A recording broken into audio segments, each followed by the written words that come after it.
নাপিতের একটা নাম দেয় যে নাপিত ব্যবসা, কিন্তু আসলে সেলুন ব্যবসা যদি না থাকতো আমরা কি করে সেলুনে যেতাম, কি করে আমাদের হেয়ার স্টাইল করতাম, কি করে মেয়েরা যে সেলুন গুলোতে যে সেখানে ব্লু ব্ল্যাক ফেশিয়াল ছেলেরাও সেম স্পা চুল কাটিং এগুলো কিন্তু সেলুনের মাধ্যমেই করে।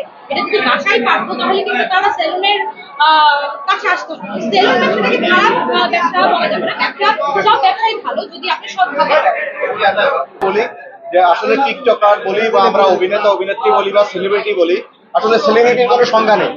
একজন রিক্সা চালকও সেলিব্রিটি হতে পারে, একজন টিকটকারও সেলিব্রিটি হতে পারে, একজন ফিল্মের নায়কও সেলিব্রিটি হতে পারে। আর সে তার কর্ম দিয়ে তার নিজের পরিচিতি বাড়ায় সে সেলিব্রিটি হয়। আর সবচেয়ে বড় কথা হচ্ছে সেলুন ব্যবসাটাকে আমরা একসময় যেভাবে অবহেলিত দেখা হতো এখন সেরকম না। কারণ আমরা যে দুজন এসেছি, আমি লাবণ্য মিডিয়া হাউসের চেয়ারম্যান ও লাবণ্য মিডিয়া হাউসের ব্যবস্থাপনা পরিচালক। আপনারা জানেন আমাদের হাউস থেকে বিউটি কুইন বাংলাদেশ হচ্ছে, তার মানে যেখানে বিউটি সেখানে আমাদের প্রতিষ্ঠান দাঁড়াবে। বিডি ইমরানকে আমরা শুভেচ্ছা জানানোর জন্য এসেছি, অভিনন্দন জানানোর জন্য এসেছি। বিডি ইমরান যে একটা উদ্যোগ নিয়েছে, একসময় সেলুন ব্যবসা মানে ছিল হচ্ছে শুধুমাত্র চুল কাটা। বিশেষ করে আমরা যারা গ্রামের ছেলেরা আছি, আমরা ছোটবেলায় হাটে যেতাম, হাঁটুতে প্রথম হচ্ছে হাঁটু গেড়ে বসে চুল কাটা হতো। এরপর আধুনিক যুগে হয়তো নর্মাল একটা সেলুনে, কিন্তু এখন শুধুমাত্র সেলুনই বলা হয় না, এখন বিউটি সেলুন বলা হয়। এই যে আমাদের ছেলেরা বলি বা আমাদের এই এত সুপারস্টার যারাই বলি, সেলিব্রিটি বলি, সবাই যে এত সুন্দর করে সেজে আসে, সবাইকে এত সুন্দর সুন্দর করে পরিপাটি করা হয়, ফেসিয়াল থেকে শুরু করে আপনার চুল কাটিং সবকিছুই কিন্তু সেলুন থেকেই করে। এখন সেলুন ব্যবসা শুধুমাত্র সেলুন ব্যবসায় বলা যাবে না, এটা বিউটি সেলুন ব্যবসা। একজন পুরুষকে একেবারে পরিপূর্ণ পুরুষ বলি বা সুদর্শন পুরুষ গড়ে তোলার জন্য সেলুন ব্যবসায়ীদের ভূমিকা অপরিসীম। আর বিডি ইমরানের কথা বলবো, সে যেহেতু সেলিব্রিটি মানুষ, অনেক সেলিব্রিটিরা তার এখানে আসবে, শুভেচ্ছা জানাবে এবং কাস্টমার হিসাবে আসবে। আমরা শুধু বিডি ইমরান নয়, আমরা চাই প্রতিজন সেলিব্রিটি যেভাবে এখন ব্যবসা থেকে ঝুঁকছে, কারণ মিডিয়া দিয়েই হচ্ছে শুধু আমাদের মানুষ চলে না। আমরা যদি বলি বাংলা চলচ্চিত্রের অনেক বড় বড় সুপারস্টার নায়িকা যারা আছেন তাদের অনেক সেলুন আছে নামে বেনামে, অনেক বিজনেস করেন। আমাদের বিডি ইমরান উনি যে সাহস করে ওনার নিজের নামে একটি সেলুন করেছেন, আমরা আমাদের মিডিয়ার পক্ষ থেকে, আমরা শিল্পী সমিতির পক্ষ থেকে, আমরা পরিচালক সমিতির পক্ষ থেকে আমরা অভিনন্দন জানাই। আমরা চাই আমাদের প্রতিজন যারা আছেন শুধু সেলিব্রিটি নিয়ে থাকলে হবে না, আপনারা কর্মক্ষেত্রে থাকবেন নিজেরা। এই যে বিডি ইমরান একটি সেলুন দিয়েছেন মানে কি, এখানে আরো অনেক লোকের কর্মসংস্থান হবে, অনেকে আরো সুন্দর করে সাজতে পারবেন। আমরা বিডি ইমরানের জন্য অনেক অনেক শুভকামনা জানাই এবং তার জন্য রইল আমাদের পক্ষ থেকে অক্লান্ত ভালোবাসা এবং অভিনন্দন। অনেকের ধারণা সেলুন ব্যবসা খারাপ। আমি তো আগেই বলেছি যে উদ্যোগ নিয়ে কেউ যদি এগিয়ে যায় আর তাকে পেছনে ফেলার জন্য অনেক মানুষ অনেক কথা বলে, পাঁচে লোকে কিছু বলে, এই কথাটা শুনে কেউ যদি না আগায় বা সে যদি প্রকাশ না করতে চায় তার ব্যাপারটা, সেটা তার একান্তই পার্সোনাল ব্যাপার। কিন্তু আমার কাছে মনে হয় না যে সেলুন ব্যবসাটা একটা খারাপ ব্যবসা। আমার কাছে মনে হয় এটা একটা সুন্দর একটা ছেলেদেরকে বলেন বা মেয়েদেরকে বলেন সুন্দর একটা পরিপাটি করে রাখার একটা স্থান, এটা এটা পাত্র।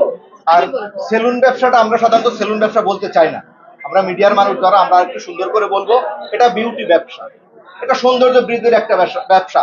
আপনি অনেকটা অগোছালো থাকবেন, এখানে আসবেন, খুব আপনাকে সুন্দর করে পরিপাটি করে সাজিয়ে দিবে। এটা সেলুন ব্যবসা না, এটা সৌন্দর্যের ব্যবসা। আপনার যদি মানে আপনি সৌন্দর্যের জন্য লক্ষ লক্ষ টাকা খরচ করবেন, বড় শোরুম করবেন, ওইখান থেকে আপনি বিউটি প্রোডাক্ট কিনবেন, এই বিজনেস করতে যদি আপনার কোনো রকম লজ্জা না লাগে তাহলে সেলুন ব্যবসা করেন, এটা করতে লজ্জার কিছু নাই। আমাদের দেশের অনেক বড় বড় সেলিব্রিটি, আমরা নাম বলবো না, এই ভাই আমরা একটু দুই একটা নাম শুনতে চাই, যেহেতু মানুষজন অনেকে ভাবে শুধু টিকটকাররাই শুধু সেলুন ব্যবসা দেয়। আপনি একটু নামটা একটা নাম শুনতে। সেলুন ব্যবসা বলতে হচ্ছে বিউটি সেলুন যেটা আমরা বলি, বা মেয়েদের পার্লার যেটা বলি, পার্লার বললে তো অনেকে মাইন্ড করবেন, মেক ওভার বলে, এখন সেটাকে আরো মডিফাই করে মেক ওভার বলা হয়। আমাদের চিত্রনায়িকা, আমাদের বাংলাদেশের সুপারস্টার চিত্রনায়িকা আমাদের অপু বিশ্বাস, তার কিন্তু একটা সেলুন আছে যেটাকে মেক ওভার বলা হয়। আমাদের সেই এই আপনার এটার সামনেই বনশ্রীতে আছে। আমাদের আর একজন যদি সুপারস্টার বলি, একসময় চলচ্চিত্র শিল্পী সমিতির সাধারণ সম্পাদক ছিলেন আমাদের নিপুণ আপু, ওনারও কিন্তু ব্যবসায় বিউটি ব্যবসা আছেন। এরকম আমরা অনেকের নাম বলতে পারবো। আমরা নিপুণের কাছে একটু আপনার জানাবো, নিপুণের ব্যবসা নিয়ে কিন্তু অনেক সমালোচনা করছেন, ওখানে আসলে অন্য একটা ব্যবসা করে, এটা আসলে কি অনেকে এটা আসলে তার একান্তই ব্যক্তিগত ব্যাপার, যেটা ভাইরাল হয় যা রটে তার কিছু তো বটে হয়তো বা, বাট আমার জানা নেই। এটাই আমি বলবো। নিপুণ আপুর ব্যাপারে আমি বলবো তার বিউটি সেলুন বেটার, সুন্দর। আর এটা যে তাকে অন্যভাবে দেখছে সেটা আমি মনে বিউটি করছি। মানে বিউটি যেন অনেকে স্পা সেন্টার করে ফেলে এটা মানুষকে না জানিয়ে, এটা কিন্তু সেই এটার বিষয়ে যদি আমি বলি বা আমরা দুজনই যদি মিলে বলি, আসলে বিউটি সেলুন এবং স্পা সেন্টারটা কিন্তু আলাদা। আমাদের দেশের মানুষের ধারণা অত্যাধুনিক একটা সেলুন মানে ওইখানে সুন্দরী নারীরা স্পা করে দেবে, এটা একটা ধারণা। কিন্তু বিউটি সেলুন এবং স্পা দুইটা আলাদা জিনিস। আর হচ্ছে এরকম একটা বড় সেলুনে আমাদের দেশে দেখবেন সাধারণত ছেলেরাই আমাদের ছেলেদের চুল কাটে, ফেসিয়াল করে, ছেলেদেরকে রেডি করে। পৃথিবীর অনেক দেশেই ছেলেদের সেলুনে মেয়েরাও কাজ করে। এখন মেয়েরা সেলুনে কাজ কেন করবে না? মেয়েরা এখন বিমান চালাচ্ছে, মেয়েরা এখন গাড়ি চালাচ্ছে, সেখানে মেয়েরা কেন সেলুনে কাজ করতে পারবে না? একটা মেয়ে সে যদি কর্ম হিসাবে সেলুনে কাজ করে, কাটিং এ কাজ করে, তার মানে না যে সে খুব খারাপ কাজ কিছু করছে। তবে আমরা এটা বলবো, স্পা এবং বিউটি সেলুন দুইটা আলাদা জিনিস। আসলে অবশ্যই আমি এটা যদি আমি ওইভাবে গুছিয়ে নিতে পারি, যে আমি যদি ভাবি যে আমার কাজের পাশাপাশি আমি আমার বিউটি সেলুনটাকে চালাতে পারবো, তাহলে অবশ্যই ইনশাআল্লাহ